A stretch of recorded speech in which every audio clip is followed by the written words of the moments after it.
नमस्कार दोस्तों, आप देख रहे हैं अंतर्राष्ट्रीय जन अधिकार मीडिया। तो दोस्तों आज हम बात करेंगे राजधानी लखनऊ की।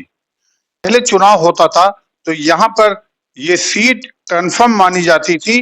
वो सीट थी अटल बिहारी वाजपेयी की और अब उनकी जगह राजनाथ सिंह ने ले ली है और राजनाथ सिंह यहाँ से चुनाव अब लड़ते हैं।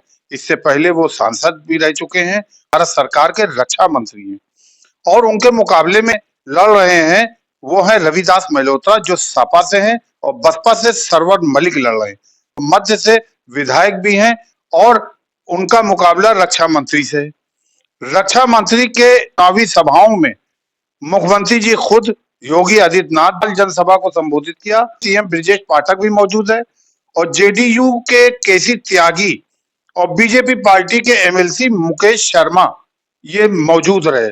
हमारे जिला संवाददाता सुफियान वारिस वहां कवरेज कर रहे हैं। कुछ कद्दावर नेता बीजेपी के और कुछ महिला कार्यकर्ताओं से उन्होंने बात भी की है। तो चलिए आपको सुनाते हैं कि वहां मुख्यमंत्री जी क्या बोल रहे हैं, उन्होंने लखनऊ के ऊपर क्या कहा। और आइए आप लखनऊ में और सुनिए उनकी जुबानी कि मुख्यमंत्री जी क्या कह रहे हैं और हमारे जिला संवाददाता जो कार्यकर्ता और जो कद्दावर नेता से बात कर रहे हैं। तो चलिए आइए आपको ले चलते हैं उस जगह जहां विशाल जनसभा को हमारे मुख्यमंत्री जी संबोधित कर रहे हैं। तो चलिए देखते हैं सुफियान वारिस उन कार्यकर्ताओं से और उन कद्दावर नेताओं से क्या पूछते हैं, क्या उनके सवाल है और उनके जो कार्यकर्ता है और कद्दावर नेता जो हैं उनके क्या जवाब होते हैं। तो चलिए आपको ले चलते हैं। आप लखनऊ में है, यहाँ के एयरपोर्ट की चर्चा दुनिया में हो रही है और चर्चा ही नहीं हो रही है। अब यहाँ लखनऊ में बनने वाला माननीय राजनाथ सिंह जी ने रक्षा मंत्री के रूप में जो ब्रह्मोस मिसाइल यहाँ की बनाई है, जब वहाँ इस प्रदेश की जनता को विश्वास है, यहाँ मैं लखनऊ की जनता में जो उत्साह देख रहा हूँ, देश के माननीय रक्षा मंत्री आदरणीय श्री राजनाथ सिंह जी के प्रति उनका स्नेह है और उनका प्यार देखने को मिल रहा है। और मुझे विश्वास है यहाँ की जनता इस बार उन्हें 5 लाख से अधिक वोटों से जिताकर सदन में भेजने का काम करेगी। पहला चरण पश्चिम से शुरू होकर के पूर्वांचल में खत्म होता है। तो कल जो है नॉमिनेशन जो है प्रधानमंत्री जी ने किया है। करीब 13 स्टेटों के चीफ मिनिस्टर भी उसमें थे और पदाधिकारी भी थे। उसमें बहुत बड़ा जलसा रहा है। तो पहला चरण जो पश्चिमी से हुआ उस पे लेकर के आपको बीजेपी के बारे में क्या कहना? पश्चिम क्षेत्र में, मेरे क्षेत्र में 14 लोकसभा पूर्ण आती है और 1 लोकसभा आंशिक है। मुझे चुनाव जो हुआ है उसके आधार पर मैं बताना चाहता हूं, हम पश्चिम क्षेत्र की 14 लोकसभा जीत रहे हैं। और उत्तर प्रदेश में जो हमारे नेतृत्व ने, माननीय मुख्यमंत्री जी ने, प्रदेश अध्यक्ष जी ने जो लक्ष्य लिया है कि उत्तर प्रदेश की 80 की 80 लोकसभा जीतनी है, मुझे पूर्ण विश्वास है ये लक्ष्य पूर्ण होने की तरफ है। और यहाँ लखनऊ में देख के जो माहौल मिल रहा है उससे और मेरा भी उत्साह बढ़ा है। और कल जो माननीय प्रधानमंत्री जी का नामांकन था उसमें हमारे एनडीए के सभी सहयोगी दलों के अध्यक्ष उसमें आए थे। ये इस बात को दर्शाता कि पूरा एनडीए एक साथ है और जो ये इंडी गठबंधन है उसके लिए एक संदेश है। उनके अंदर जो बिखराव है, कहीं एक आता है एक चला जाता है, हमारे यहाँ ऐसा नहीं है, पूरा गठबंधन एक। आज जो है आज एनडी की तरफ से जो है कांग्रेस के राष्ट्रीय अध्यक्ष और जो है सपा के राष्ट्रीय अध्यक्ष की एक पीसी हुई है।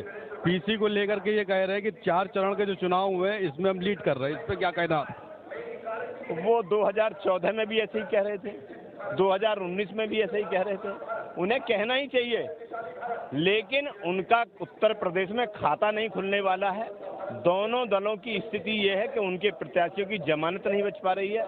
और मैं इतना कहना चाहता हूं, जो माननीय प्रधानमंत्री जी ने कहा था कि कांग्रेस की स्थिति तो ये होने वाली है कि लोकसभा का 10% भी वो जीत कर नहीं आएंगे और वो एक विपक्ष की भूमिका में बैठने योग्य भी नहीं।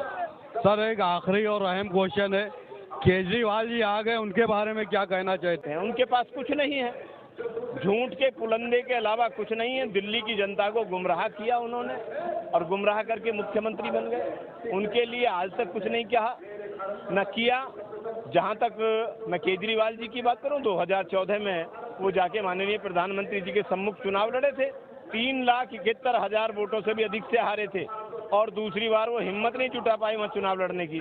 वो देश की किसी भी लोकसभा से चुनाव लड़ते, यदि हिम्मत है तो लड़नी चाहिए थी। वो केवल और केवल खोखले वादे कर सकते हैं और ईवीएम पर प्रश्न चिन्ह उठा सकते हैं, इससे अलग उनके पास कुछ नहीं है।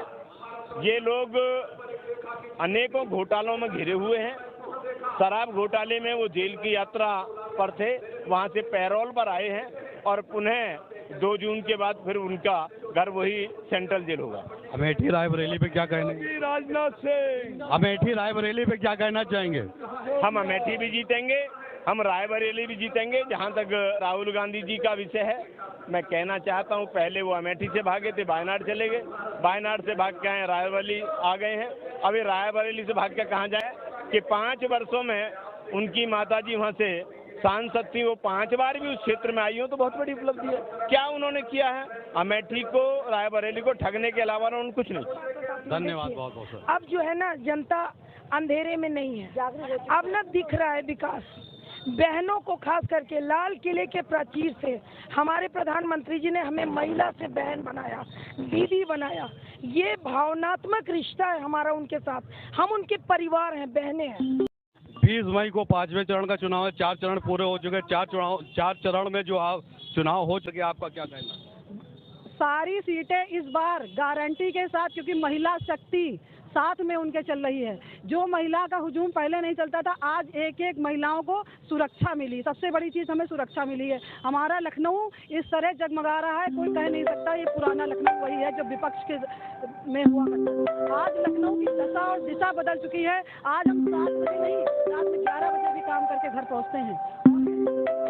मैं अमेठी सीट पे आप क्या कहना चाहती है? अमेठी सीट पे कांग्रेस ये कह रही है कि अमेठी सीट और रायबरेली सीट दोनों अब हम जीतेंगे। रायबरेली उनके पास, अमेठी के लिए आप कहना चाहती है?